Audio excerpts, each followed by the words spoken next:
स्वागत है दोस्तों आपका हमारे इस YouTube चैनल कन्फ्यूज़न 9.2.11 में। दोस्तों इस वीडियो में हमारे पास स्पेशल न्यूज़ आ गया है या फिर इसे स्पेशल करंट अफेयर्स कहें। बिहार स्पेशल ये होता है और ये फरवरी 2022 का आ चुका है। और जैसा कि आप जान रहे हैं कि मैं बिहार स्पेशल करंट अफेयर्स करवा रहा हूँ और जितने भी अब तक मंथ का मैंने बिहार करंट अफेयर्स करवा दिया उसका सारे का लिंक मैं डिस्क्रिप्शन बॉक्स में दे दूँगा।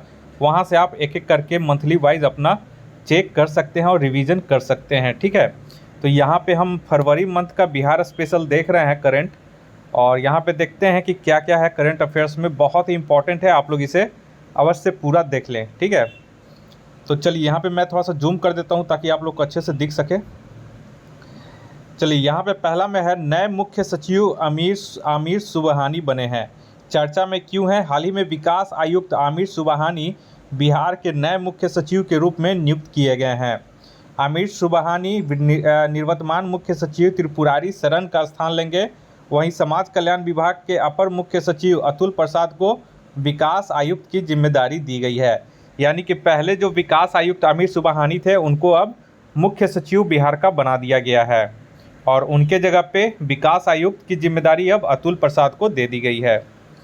नेक्स्ट है ये दूसरे नंबर में इम्पॉर्टेंट है, बिहार के अनमोल व अमित को साहित्य अकादमी पुरस्कार। चर्चा में क्यों है, तो बिहार के दो मैथिली लेखकों को वर्ष 2021 का साहित्य अकादमी का युवा पुरस्कार देने की घोषणा की गई है। और समस्तीपुर जिले के अमित मिश्रा को उनके बाल कविता संग्रह अंशु बनी पसरी जायब के लिए और मधुबनी जिले के डॉक्टर अनमोल झा को उनकी रचना लागी जो फूल आकाश के लिए यह पुरस्कार दिया जाएगा। तो ये दूसरा नंबर आप लोग पूरा नोट कर लीजिएगा। तीसरे में आइए, बोल रहा है कि दीवार अखबार चर्चा में क्यों है, तो बिहार शिक्षा परियोजना की ओर से जारी निर्देश के तहत राज्य भर के सभी सरकारी हाई स्कूलों की 9वीं एवं 10वीं छात्राएं दीवार नामक अखबार का प्रकाशन करेंगी। बहुत ही इंपॉर्टेंट है, नोट कर लीजिएगा इसे। ठीक है, और इसके लिए हर स्कूल में एक नोडल शिक्षक होंगे और महीने में यह 1 या 2 बार प्रकाशित इस अखबार में स्कूल व आसपास की घटनाएं व छात्राओं द्वारा लिखी कहानी कविताएं इसमें होंगी। बहुत ही अच्छा इनिशिएटिव है। तो दीवार अखबार आप लोग याद रखिएगा, 9वीं और 10वीं की छात्राएं इस अखबार को प्रकाशन करेंगी। नेक्स्ट आइए चौथे नंबर में, बोला बिहार में खुलेगा देश का तीसरा फूड प्रोसेसिंग विश्वविद्यालय। तो बिहार में केंद्रीय खाद्य प्रसंस्करण मंत्रालय के तहत संचालित देश का तीसरा राष्ट्रीय खाद्य तकनीक उद्यमिता एवं प्रबंधन संस्थान निफेटम, शॉर्ट में इसको निफेटम बोलते हैं, खोलने की योजना है। और इसके लिए पटना से मुजफ्फरपुर के बीच 100 एकड़ भूखंड की तलाश की जा रही है। और इससे पहले केवल 2 संस्थान हरियाणा के सोनीपत और तमिलनाडु के तंजावुर में है। तो याद रखिएगा, पहला जो फूड पार्क है वो हरियाणा में है, मतलब फूड प्रोसेसिंग विश्वविद्यालय जो है वो पहला हरियाणा में सोनीपत में, और दूसरा है तमिलनाडु के तंजावुर में, और तीसरा अब जो है वो पटना के मुजफ्फरपुर और पटना के बॉर्डर में होगा। नेक्स्ट है ये 5वां नंबर में उपभोक्ता अदालत। ये चर्चा में क्यों है, तो सरकार ने विभिन्न उपभोक्ता आयोगों के नए नियम अधिसूचित कर दिए हैं जिसके तहत जिला उपभोक्ता अदालतों में अब 50 लाख रुपए तक के मामलों की ही सुनवाई हो सकेगी। पूर्व में यह जो राशि थी 1 करोड़ रुपए की राशि थी जिसकी सुनवाई जो था जिला उपभोक्ता अदालत में किया जा सकता था, लेकिन अब इसे 50 लाख रुपया कर दिया गया है। नेक्स्ट है कि राज्यों का 5 और वर्षों के लिए जीएसटी मुआवजे की मांग।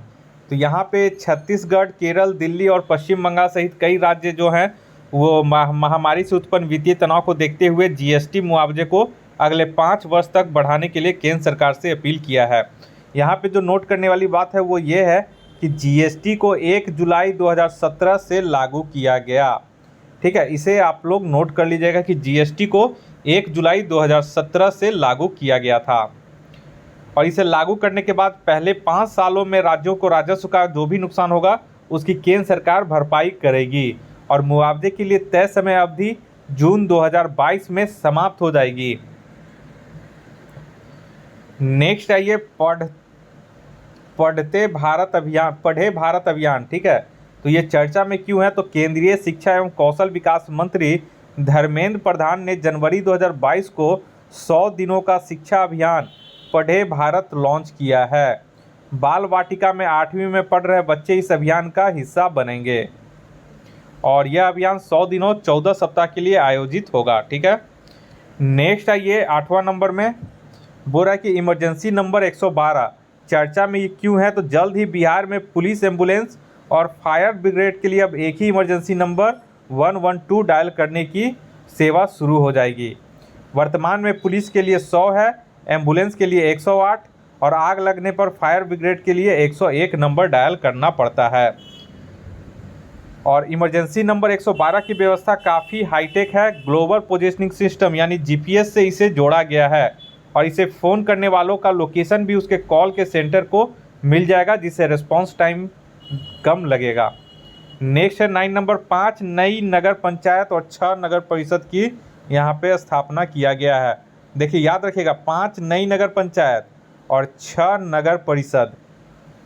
हाल ही में हुई घोषणा के अनुसार प्रदेश के 5 ग्राम पंचायतों को नगर पंचायत और 6 नगर पंचायतों को नगर परिषद के रूप में अपग्रेड किया गया है।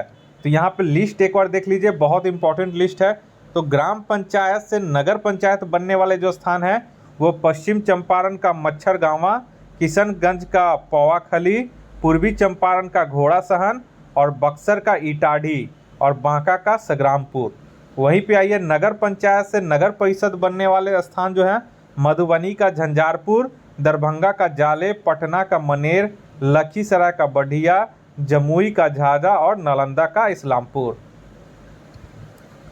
नेक्स्ट आइए 10वां नंबर में संजय कुमार। ठीक है, चर्चा में ये क्यों है। तो पटना उच्च न्यायालय से रिटायर जज संजय कुमार राज्य स्तर पर गठित पिछड़े वर्गों के लिए राज्य आयोग के अध्यक्ष के रूप में नियुक्त किए गए हैं और उनका कार्यकाल अगले 3 वर्षों के लिए होगा। तो ये भी इम्पोर्टेंट क्वेश्चन है, 10वां नंबर याद रखिएगा कि राज्य स्तर पर गठित पिछड़े वर्गों के लिए राज्य आयोग के अध्यक्ष कौन है। तो संजय कुमार बिहार के अध्यक्ष हैं।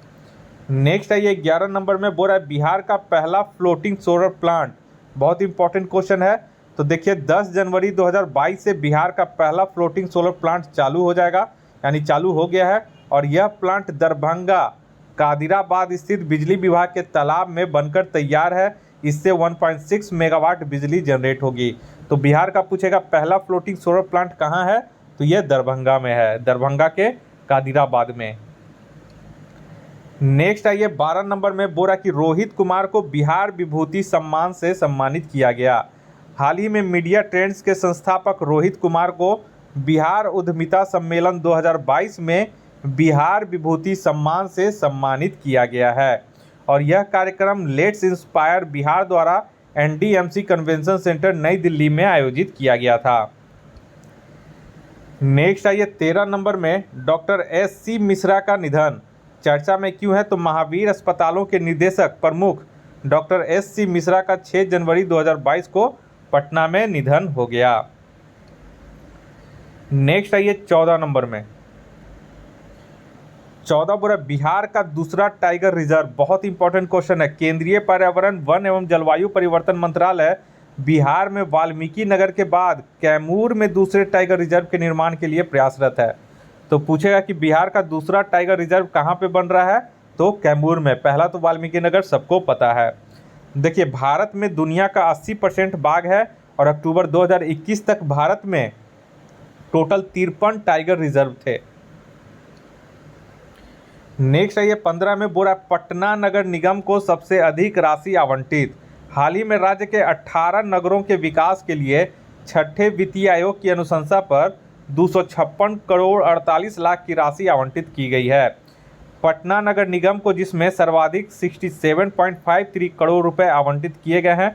हाल ही में नगर निगम बने सीतामढ़ी को सबसे कम 2.88 करोड़ रुपए का आवंटन मिला है। तो हाल ही में याद रखिएगा नया जो एक नगर निगम बना है वो सीतामढ़ी को बना दिया गया है नया नगर निगम। ठीक है, नेक्स्ट आइए यहाँ पे एक चीज़ और नोट कर लीजिएगा कि आयोग द्वारा आवंटन की गई कुल राशि का 50% स्थानीय निकायों को हस्तांतरित किए जाएगी, जबकि आधी राशि राज्य सरकार के विभिन्न विभागों के द्वारा चल रही स्कीमों के अंतर्गत खर्च किया जाएगा।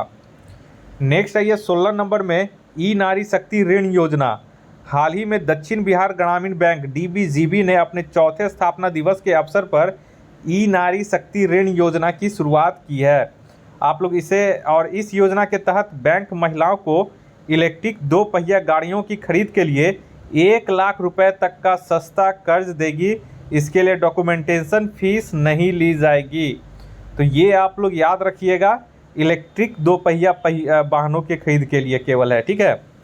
तो यहाँ पे कौन सा बैंक है, तो दक्षिण बिहार ग्रामीण बैंक, शॉर्टकट में डीबीजीबी याद रखिएगा। कौन सी योजना, तो ई नारी शक्ति ऋण योजना, इंपॉर्टेंट है। नेक्स्ट आइए 17 नंबर में अटल पेंशन योजना में बिहार अव्वल। हाल ही में आए राज्य बैंकर समिति की रिपोर्ट के अनुसार नवंबर तक आए आवेदन और पंजीकरण के हिसाब से देश के किसी भी राज्य की तुलना में बिहार में सबसे अधिक लोग अटल पेंशन योजना से जुड़े हैं। और इसके बारे में कुछ और इम्पोर्टेंट है कि अटल पेंशन योजना, इसकी शुरुआत 2015 में हुई थी और इस योजना में धन जमा करने वालों को 60 साल उम्र पार करने के बाद 1000 से 5000 रुपये तक के पेंशन का प्रावधान है। और 18 से 40 आयु वर्ग के लोग इस योजना में निवेश कर सकते हैं। आयु वर्ग के अनुसार मासिक प्रीमियम की दरें तय हैं। पेंशन का निर्धारण भी प्रीमियम की रकम पर निर्धारित होती है। नेक्स्ट है 18 नंबर में पूर्वी चंपारण को बेस्ट डिस्ट्रिक्ट ईस्ट जोन श्रेणी में पहला स्थान प्राप्त हुआ है। पूर्वी चंपारण को नेशनल वाटर अवार्ड्स 2020 के बेस्ट डिस्ट्रिक्ट्स ईस्ट जोन श्रेणी में पहला स्थान मिला है पूर्वी चंपारण को। नेक्स्ट है 19 नंबर में डीएनबी का प्रशिक्षण कराने वाला राज्य का पहला सदर अस्पताल होगा मोतिहारी। हाल ही में स्वास्थ्य विभाग की ओर से मोतिहारी सदर अस्पताल में डीएनबी कोर्स आरंभ करने को लेकर दिशा निर्देश जारी किया गया है। इस प्रकार मोतिहारी सदर अस्पताल राज्य का पहला अस्पताल होगा जहां पर 6 चिकित्सकों को डिप्लोमेट नेशनल बोर्ड, डीएनबी का फुल फॉर्म होता है डिप्लोमेट नेशनल बोर्ड, का प्रशिक्षण दिया जाएगा। और डीएनबी करने वाले चिकित्सकों को डिप्लोमा की डिग्री मिलती है जो स्नातकोत्तर के समकक्ष मानी जाती है। राष्ट्रीय स्वास्थ्य मिशन के तहत जिला अस्पतालों में डीएनबी कोर्स आरंभ किया जा रहा है। तो ये भी आप लोग इम्पोर्टेंट है। नेक्स्ट है ये बिहार के 5 शहरों में बनेगा रिंग रोड। राजधानी पटना की तर्ज पर राज्य के 5 और शहरों में रिंग रोड बनाने का निर्माण का प्रस्ताव करने पर केंद्र सरकार ने सैद्धांतिक सहमति दे दी है। ठीक है, इसमें से कौन कौन सा है 5 शहर, तो गया, भागलपुर और मुजफ्फरपुर 3 नाम फाइनल हो चुके हैं, जबकि 2 शहरों के नाम लगभग सहमति बनी हुई है। यह है भोजपुर और दरभंगा। नेक्स्ट है ये 21 नंबर में 21 बोरा कि बिहार के 8 पर्यटन स्थल चर्चा में क्यों है, तो इको टूरिज्म के तहत राज्य के 8 पर्यटन स्थल जो है वो विकसित होंगे। और ये पर्यटन स्थल है पूर्वी चंपारण, पश्चिम चंपारण, कैमूर, नालंदा, राजगीर, मोतिहारी, दरभंगा, वाल्मीकि नगर एवं गया। नेक्स्ट है ये इंडिया स्किल्स में बिहार को पदक। हाल ही में दिल्ली में आयोजित इंडिया स्किल्स 2021 में बिहार को कुल 11 पदक मिले, जिनमें 4 स्वर्ण, 2 रजत और 5 कांस्य शामिल हैं। इंडिया स्किल्स 2021 के विषय में इंडिया स्किल्स प्रतियोगिता का आयोजन राष्ट्रीय कौशल विकास निगम के द्वारा किया जाता है। तो पूछ सकता है कि इंडिया स्किल्स में बिहार को कितने पदक टोटल मिले हैं, तो 11 पदक, जिसमें 4 स्वर्ण, 2 रजत, 5 कांस्य हैं। नेक्स्ट है ये कुढ़नी मुजफ्फरपुर में एग्रो क्लस्टर चर्चा में क्यों है, तो सूक्ष्म लघु एवं मध्यम उद्यम एमएसएमई मंत्रालय की ओर से कुढ़नी के सकरी सरैया में एग्रो क्लस्टर खोला जा रहा है जो PPP मोड पर संचालित किया जाएगा। IIT गुवाहाटी को इसका नोडल एजेंसी बनाया गया है और इसके लिए एमएसएमई मंत्रालय ने 5 करोड़ रुपए स्वीकृत किए हैं। नेक्स्ट है बिहार नगर पालिका संशोधन अध्यादेश 2022 में संशोधन। हाल ही में सरकार द्वारा बिहार नगर पालिका संशोधन अध्यादेश 2022 में संशोधन के तहत नगर पालिका कानून की 2 धारा 23(1) और धारा 25 में परिवर्तन किया गया है। धारा 23(1) क्या है, तो धारा 23(1) में पहले पार्षद बहुमत से मेयर और डिप्टी मेयर चुनते थे, लेकिन पार्षद जो होते थे पहले वो अब पार्षद चुना के आते थे और पार्षद लोग ही मिल करके खुद में से मेयर और डिप्टी मेयर चुनते थे। लेकिन अब संशोधन के तहत राज्य निर्वाचन आयोग द्वारा चुनाव के माध्यम से अब डायरेक्ट मतदाता द्वारा मेयर को चुनाव होगा। मतलब मुख्य पार्षद भी और मेयर भी चुनाव अब डायरेक्ट मतदाता करेंगे, यानी प्रत्यक्ष चुनाव अब हो जाएगा। और मृत्यु, पद त्याग, बर्खास्तगी के कारण पद रिक्त होने पर अध्यक्ष, उपाध्यक्ष या फिर मेयर और डिप्टी मेयर का निर्वाचन होगा, दोबारा निर्वाचन होगा। सशक्त अस्थायी समिति सदस्य के किसी पद के रिक्त होने पर मेयर ही पार्षदों में से किसी को नामित करेंगे। उसके बाद मेयर, डिप्टी मेयर सीधे सरकार को अपना इस्तीफा देंगे और पद से हटाए जाने वाले मेयर, डिप्टी मेयर नगर पंचायत, नगर परिषद के मुख्य पार्षद और उप मुख्य पार्षद संबंधित निकाय में बाकी अवधि के लिए दोबारा चुनाव नहीं लड़ पाएंगे। नेक्स्ट आइए 25 में। नेक्स्ट बोला नई लैंड अलॉटमेंट पॉलिसी। यह हाल में चर्चा में क्यों है? तो हाल ही में बियाडा ने नई लैंड अलॉटमेंट पॉलिसी तैयार की है। नई लैंड अलॉटमेंट पॉलिसी की विशेषताएं हैं, इसके तहत कुल जमीन का 25% हिस्सा सूक्ष्म और लघु श्रेणी के उद्योगों के लिए आरक्षित रखा गया है और आरक्षित जमीन में से 5% जमीन SC, ST, EBC, महिला, ट्रांसजेंडर, एसिड अटैक और प्लग एंड प्ले सिद्धांत पर काम करने वाले उद्योगों के लिए रखा गया है। और सूक्ष्म उद्यम व स्टार्टअप के लिए आधा एकड़ जमीन आवंटन करने की नीति बनाई गई है। अगर किसी छोटे निवेश को 1 एकड़ से कम जमीन औद्योगिक क्षेत्र में चाहिए तो उन्हें अब अपने उद्योग या कारोबार का टर्नओवर नहीं दिखाना होगा। और यहाँ पे एक चीज़ नोट कर ले बियाडा के संबंध में, तो बियाडा का फुल फॉर्म होता है Bihar industrial area development authority और इसका जो बियाडा का निर्माण बिहार औद्योगिक क्षेत्र विकास अधिनियम 1974 के तहत किया गया था। इसका मुख्य उद्देश्य है राज्य में योजनागत औद्योगिक क्षेत्रों का विकास करना तथा उद्योगों को बढ़ावा देना। नेक्स्ट है ये 26 नंबर में भूकंप सुरक्षा सप्ताह 2022। प्रतिवर्ष बिहार में बिहार राज्य आपदा प्रबंधन प्राधिकरण द्वारा 15 से 21 फरवरी को भूकंप सुरक्षा सप्ताह का आयोजन किया जाता है।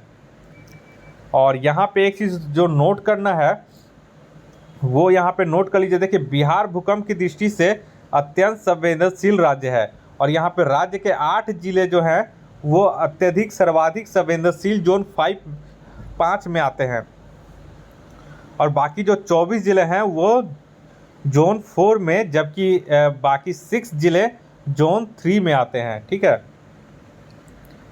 नेक्स्ट है 6 जिलों में बन रहे हैं पीकू अस्पताल।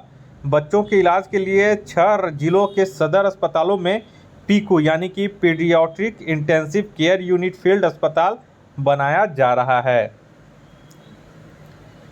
6 जिलों में। ठीक है। नेक्स्ट आइए, एक मिनट, चलिए नेक्स्ट आइए 28 में। इसको थोड़ा सा जूम कर देते हैं। हाँ, जूम हो गया है, अब आप लोग को अच्छे से दिख रहा होगा। तो यहाँ पे हम लोग देख लेते हैं कि 100 दिन पठन अभियान क्या है। ये कोरोना संक्रमण की तीसरी लहर से बच्चों को बचाए रखने हेतु 7 जनवरी से जारी स्कूल बंदी की वजह से हालिया शुरू 100 दिन पठन अभियान के स्वरूप में बदलाव का निर्णय लिया गया है। ठीक है। नेक्स्ट है, इसमें ये कुछ खास नहीं है। हाँ, नेक्स्ट है 29 नंबर बागवानी मिशन। चर्चा में क्यों है? तो सरकार के बागवानी मिशन के तहत नालंदा के भगन बीघा में मॉडर्न फ्लोरिकल्चर सेंटर बनेगा। ये वाला थोड़ा सा याद रखिएगा। कहाँ पे? तो नालंदा के भागन बीघा में मॉडर्न फ्लोरिकल्चर सेंटर बनाने का निर्णय बिहार सरकार के द्वारा बागवानी मिशन के तहत लिया गया है। और यहाँ पे जो खेती होगा उसमें नर्सरी जो तैयार किया जाएगा, उत्पादित फूलों के अर्क से गुलाब जल, परफ्यूम और रंग बनाना यहाँ पे भी सिखाया जाएगा। नेक्स्ट है ये इम्पॉर्टेंट है, स्वच्छता सर्वे 2022 के ब्रांड एम्बेसडर। तो स्वच्छता सर्वे 2022 के लिए मार्च में मुख्य टीम पटना आएगी और इसके मद्देनज़र नगर निगम और पटना स्मार्ट सिटी के अधिकारियों द्वारा शहर की सफाई पर विशेष ध्यान दिया जा रहा है। शहर की 6 हस्तियों को ब्रांड एम्बेसडर बनाया गया है। इनमें सुपर 30 के आनंद कुमार, पूर्व क्रिकेटर अमिकर दयाल, सामाजिक कार्यकर्ता ट्रांसजेंडर रेशमा प्रसाद, साहित्यकार Padma Shri Usha Kiran Khan, senior doctor Ajay Kumar, cartoonist Pawan शामिल हैं। ये पटना को साफ सुथरा बनाए रखने के लिए आम लोगों को जागरूक करेंगे। नेक्स्ट है बिहार पुलिस अकादमी को पुरस्कार। गृह मंत्रालय ने राजगीर स्थित बिहार पुलिस अकादमी को पूर्वी जोन के सर्वश्रेष्ठ पुलिस प्रशिक्षण संस्थान की ट्रॉफी यहाँ पे प्रदान की है। तो ये भी चर्चा में है, इम्पोर्टेंट भी है। नेक्स्ट आइए अब नेक्स्ट 32 में बिहार में पहला ट्रांसजेंडर स्टार्टअप। हाल ही में पटना की रेशमा प्रसाद का स्टार्टअप नाचबाजा.com को स्टार्टअप बिहार प्रोग्राम के तहत शामिल किया गया है और किसी भी स्टेट में पहली बार ट्रांसजेंडर का चयन स्टार्टअप के रूप में किया गया है। नाचबाजा.com की संस्थापक रेशमा प्रसाद के अनुसार इस स्टार्टअप से अब तक देश भर के 1500 से अधिक ट्रांसजेंडर जुड़ चुके हैं। इनमें अच्छे शास्त्रीय गायक, नृत्यांगना से लेकर वाद्य यंत्र बजाने वाले कुशल ट्रांसजेंडर हैं। नेक्स्ट है पटना के संजय प्रधान को वर्ल्ड इकोनॉमिक फोरम अवार्ड दिया गया। ये भी इम्पोर्टेंट है, 33 नंबर। चर्चा में क्यों है? तो वर्ल्ड इकोनॉमिक फोरम की ओर से आयोजित अंतर्राष्ट्रीय सम्मेलन दावोस एजेंडा 2022 में 18 जनवरी 2022 को पटना के संजय प्रधान को दुनिया भर के अन्य 14 लोगों के साथ वार्षिक पुरस्कार से सम्मानित किया गया है और संजय प्रधान को यह पुरस्कार उनके गुड गवर्नेंस और भ्रष्टाचार के खिलाफ उनके किए गए बेहतरीन कार्य के लिए दिया गया है। नेक्स्ट आइए आकांक्षी जिला कार्यक्रम में खगड़िया अव्वल। चर्चा में क्यों है? तो नीति आयोग के आकांक्षी जिला कार्यक्रम की रैंकिंग में प्रदेश का खगड़िया जिला अव्वल आया है और यह रैंकिंग नवंबर 2021 के आधार पर जारी की गई है और यहाँ पे बेहतर प्रदर्शन के लिए नीति आयोग द्वारा खगड़िया जिले को 10 करोड़ रुपए की अतिरिक्त सहायता अब मिलेगी और वहीं जमुई या पूर्णिया ने भी बेहतर प्रदर्शन किया है और नीति आयोग के द्वारा जमुई को 2 करोड़ रुपए और पूर्णिया को 1 करोड़ रुपए अतिरिक्त प्रदान किए जाएंगे। नेक्स्ट आइए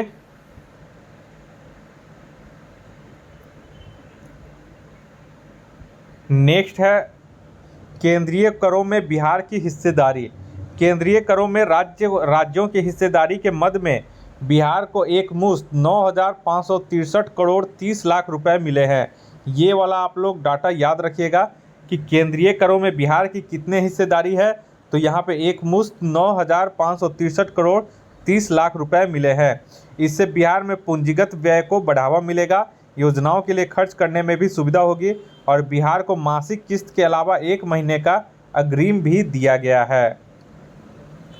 नेक्स्ट आइए बिहार में पूर्व से ओबीसी आरक्षण लागू। चर्चा में क्यों है? तो हाल ही में सुप्रीम कोर्ट के आदेश से सभी राज्यों के लिए स्थानीय निकायों में ओबीसी वर्ग की सीटों का आरक्षण का प्रावधान किया जाना आवश्यक हो गया है। सुप्रीम कोर्ट ने सभी राज्यों के निर्वाचन आयोग को ओबीसी आरक्षण के प्रावधान के आधार पर पंचायत व नगर पालिका चुनाव कराने के निर्देश दिए हैं और बिहार में पंचायती राज संस्थाओं में ओबीसी आरक्षण का प्रावधान वर्ष 2006 से और नगर पालिका निर्वाचन में वर्ष 2007 से लागू है। तो ये भी डाटा आप लोग नोट कर लीजिएगा। नेक्स्ट आइए 37 में उन्नयन बांका कार्यक्रम। हाल ही में प्रधानमंत्री के संवाद कार्यक्रम के दौरान नीति आयोग के मुख्य कार्यकारी अधिकारी ने उन्नयन बांका कार्यक्रम का उल्लेख करते हुए बताया कि इस योजना से प्रेरित होकर अरुणाचल प्रदेश, झारखंड आदि राज्यों ने अपने यहाँ इसे लागू किया है। बांका जिले में तत्कालीन डीएम कुंदन कुमार की पहल पर उन्नयन बांका कार्यक्रम की शुरुआत की गई थी। इसके माध्यम से स्मार्ट क्लास के जरिए बच्चों को वीडियो लेक्चर व चित्र के माध्यम से पढ़ाया जाता है। इसे मोबाइल के इकोवेशन ऐप से भी जोड़ा गया था। इस कार्यक्रम से बेरोजगारों को प्रशिक्षण देकर रोजगार भी उपलब्ध कराया जाता है। नेक्स्ट है एशिया का सबसे बड़ा इथेनॉल प्लांट। नोट कर लीजिएगा इसको। चर्चा में क्यों है? तो 250 करोड़ की लागत से बिहार में एशिया का सबसे बड़ा इथेनॉल प्लांट बनने जा रहा है और इस प्लांट को भोजपुर जिले के गढ़हनी देवढ़ी में लगाया जा रहा है। तो कहाँ पे? तो भोजपुर जिला में। और यह Bihar distilleries and bottlers company Asia में सबसे ज़्यादा इथेनॉल का उत्पादन होगा और यहाँ हर दिन 4 लाख लीटर इथेनॉल का उत्पादन होगा। आने वाले मार्च 22 से इसका उत्पादन शुरू करने की योजना है। नेक्स्ट आइए 39 नंबर में छपरा के पल साक्षी व बेतिया के धीरज को बाल शक्ति पुरस्कार दिया गया है। नोट कर लीजिए, बहुत इंपॉर्टेंट क्वेश्चन है। गणतंत्र दिवस के अवसर पर बिहार के 2 वीर बालकों को 24 जनवरी 2022 को राष्ट्रीय बाल शक्ति पुरस्कार से सम्मानित किया गया है। तो वो दोनों बाल व्यक्ति कौन है? तो वीर बालक कौन है? तो छपरा के पल साक्षी हैं और बेतिया के धीरज हैं। नेक्स्ट है ये, और यहाँ पे एक चीज़ और नोट कर लीजिएगा कि छपरा के 8 वर्षीय पल साक्षी और पश्चिम चंपारण के धीरज कुमार को यह पुरस्कार प्रदान किया गया है और पुरस्कार में पदक प्रशस्ति पत्र के साथ साथ 1-1 लाख रुपए की राशि दी गई है। दोनों बालकों से प्रधानमंत्री नरेंद्र मोदी ने वर्चुअल बातचीत भी की है। पल साक्षी ने कोरोना काल में ऑनलाइन चैरिटी से 10,000 रुपये पीएम केयर फंड में भेजे थे। वहीं कक्षा 8 का छात्र धीरज कुमार ने 1 अक्टूबर 2020 को छोटे भाई नीरज को मगरमच्छ के हमले से बचाया था। नेक्स्ट है ये 40 में पीएमसीएच में पहली एचआईवी वायरस लोड लैब की शुरुआत हुई है। बहुत ही इंपॉर्टेंट क्वेश्चन है। तो पीएमसीएच पटना में पहली बार एचआईवी वायरस लोड लैब की शुरुआत हुई है, ठीक है। और किसी भी सरकारी संस्थान का यह पहला एचआईवी वायरल लोड लैब है। इस लैब से पीड़ितों में वायरस के लोड की गणना और उसके अनुसार दवाओं की सही डोज निर्धारित करने में मदद मिलेगी। 1 दिसंबर को विश्व एड्स दिवस मनाया जाता है, ठीक है। नेक्स्ट है 41 नंबर में, कोई बच्चा पीछे नहीं माता भी छूटे नहीं कार्यक्रम।